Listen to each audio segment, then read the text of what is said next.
आज हम इंदौर की एक ऐसी सच्ची और दहला देने वाली कहानी की परतें खोलेंगे जो एक परिवार ने खुद दुनिया के सामने रखी है।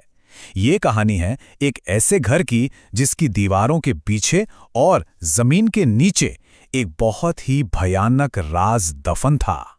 जरा सोचिए, ये सुनने में कितना खौफनाक लगता है ना? ये डरावने शब्द किसी इंसान के नहीं थे, बल्कि उस अनदेखी शक्ति के थे जो उस घर पर अपना हक जमाए बैठी थी। चलिए इस पूरी कहानी को शुरुआत से समझते हैं।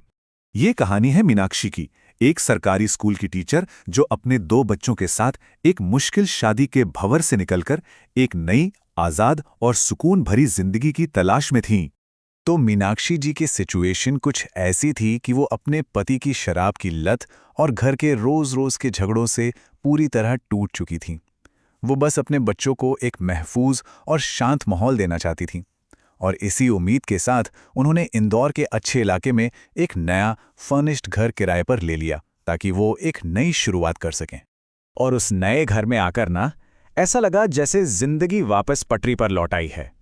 शुरुआती 2 महीने तो बेहद शांति से गुजरे। मीनाक्षी अपनी नौकरी और बच्चों की देखभाल में खुश थीं। उन्हें लगा कि चलो आखिरकार उनकी परेशानियां खत्म हो गईं।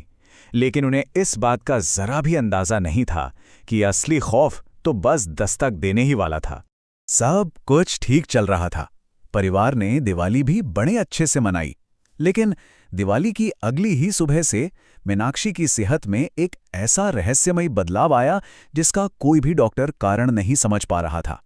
दिवाली की रात थकी हारी वो अपने बच्चों के साथ घर लौटीं और अगली सुबह से ही उनके शरीर ने जैसे जवाब देना शुरू कर दिया। इतनी कमजोरी कि वो अपने हाथ से एक चाय का कप तक नहीं उठा पा रही थीं। शुरुआत में तो सबको लगा कि शायद किडनी की कोई पुरानी समस्या फिर से उभर आई है और उन्होंने डॉक्टर से दवा भी ली, पर इस बार मामला कुछ और ही था। मेडिकल इलाज के बावजूद उनकी हालत सुधरने के बजाय लगातार बिगड़ती जा रही थी। उन्हें हर पल ऐसा लगता था, मतलब जैसे उनके शरीर की सारी एनर्जी, सारी जान कोई खींच रहा हो।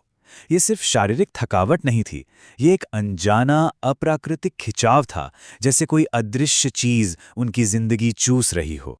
अब तक जो कहानी एक बीमारी की लग रही थी, वो अब एक पैरानॉर्मल मोड़ लेने वाली थी। घर का असली डरावना चेहरा धीरे धीरे सामने आने लगा था। पहले तो मीनाक्षी ने इन सब चीजों को अपनी बीमारी और तनाव का वहम ही समझा, लेकिन फिर ये एहसास हकीकत बनने लगे। कभी किचन में लगता कि कोई ठीक पीछे खड़ा है, तो कभी खाली ड्राइंग रूम से किसी के चलने की आहटें सुनाई देती। और एक रात तो हद ही हो गई जब कमरे के कोने में रखी एक प्लास्टिक की कुर्सी अपने आप पीछे की तरफ खिसक गई। तब उनका दिल बैठ गया। वो समझ गईं कि घर में कुछ तो बहुत गलत है। और फिर एक शाम वो हुआ जिसने उनके सारे शक को खौफ में बदल दिया। उन्होंने अपनी आंखों से एक इंसानी शक्ल का, लेकिन असामान्य रूप से लंबा, करीब 6.5 फुट का काला साया देखा। उसका कोई चेहरा नहीं था, कोई नैन नक्श नहीं थे, बस एक काली परछाई जो उन्हें घूर रही थी। कुछ दिनों बाद जब मदद के लिए उनकी भतीजी हर्षिता भी रहने आई, तो उस मौजूदगी ने और भी खुलकर डराना शुरू कर दिया। रात के सन्नाटे में ऊपर के खाली फ्लोर से किसी के भारी कदमों से जोर जोर से चलने की आवाजें आने लगीं, जैसे कोई गुस्से में पैर पटक पटक कर चल रहा हो। मीनाक्षी और हर्षिता हिम्मत करके ऊपर देखने गईं तो वहां कोई भी नहीं था। लेकिन जैसे ही वो सीढ़ियों से नीचे उतरीं, मीनाक्षी की एक जोरदार चीख निकल गई। लिविंग रूम में रखे फ्रिज के ऊपर वही लंबा काला साया बैठा हुआ था। अब वो छिप नहीं रहा था, वो उन्हें चुनौती दे रहा था। छिपाओ का खेल अब खत्म हो चुका था। वो अनदेखा डर अब आंखों के सामने एक ठोस खतरा बनकर बैठा था। पर सबसे बड़ा सवाल ये था कि आखिर उसे चाहिए क्या था? अब ये सिर्फ एहसास या साया नहीं रहा, उस शक्ति ने सीधे तौर पर हमला कर दिया, जिसके बाद एक ऐसा सच सामने आया जिसे सुनकर किसी के भी रोंगटे खड़े हो जाएं। एक दोपहर उस साये ने मीनाक्षी पर सीधा हमला कर दिया। उसने उनकी गर्दन पर काटा और उन्हें जोर से बिस्तर पर पटक दिया, जिसके बाद मीनाक्षी बेहोश हो गईं।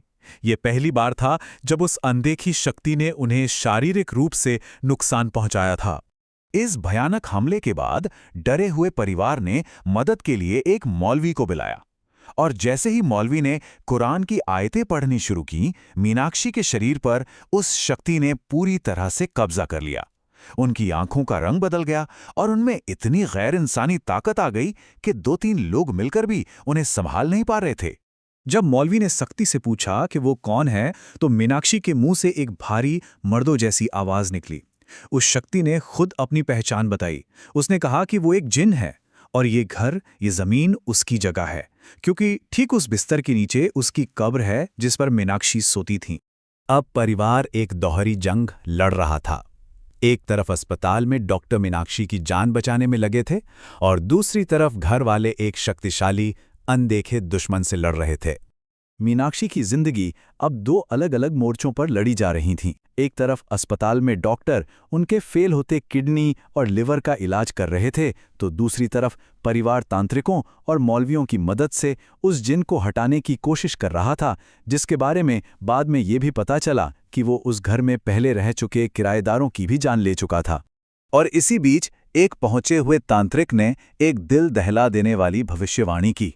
उन्होंने आने वाली 14 की रात को निर्णायक बताया, अमावस्या से ठीक पहले की 14वीं रात, जिसे अक्सर माना जाता है कि इस रात को पारलौकिक शक्तियां अपने चरम पर होती हैं।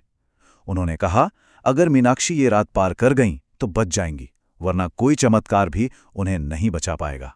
तमाम कोशिशों और दुआओं के बावजूद इस कहानी का अंत बेहद दुखद रहा, लेकिन ये परिवार और शायद हम सब के लिए एक ऐसी सीख छोड़ गया जिसे नज़रअंदाज नहीं किया जा सकता।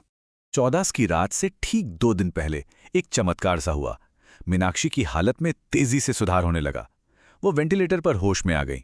उन्होंने अपनी भतीजी से वीडियो कॉल पर बात की, हंसी मजाक भी किया। सबको लगा कि बुरा वक्त टल गया, लेकिन ठीक 14 की रात 2 बजे उनके सारे अंगों ने एक साथ काम करना बंद कर दिया और उनकी मौत हो गई। इस दर्दनाक अनुभव ने एक गहरी और ठंडी सच्चाई को उजागर किया। वो जिन उस घर के ढांचे से नहीं, बल्कि उस जमीन से बंधा था जिस पर वो घर बना था। उस घर में जो भी रहने आया उसके परिवार में मौतें हुईं। ये कहानी एक चेतावनी है कि कोई भी नया घर या जमीन लेने से पहले उसके अतीत के बारे में जानना और वहां की ऊर्जा को महसूस करना कितना ज्यादा जरूरी है। और आखिर में ये कहानी हम सबके सामने एक बहुत ही असहज करने वाला सवाल छोड़ जाती है। हम उस जमीन के बारे में सच में कितना जानते हैं जिस पर हमारा घर, हमारी दुनिया, हमारी जिंदगी टिकी हुई है? उसके नीचे क्या इतिहास, क्या राज दफन है?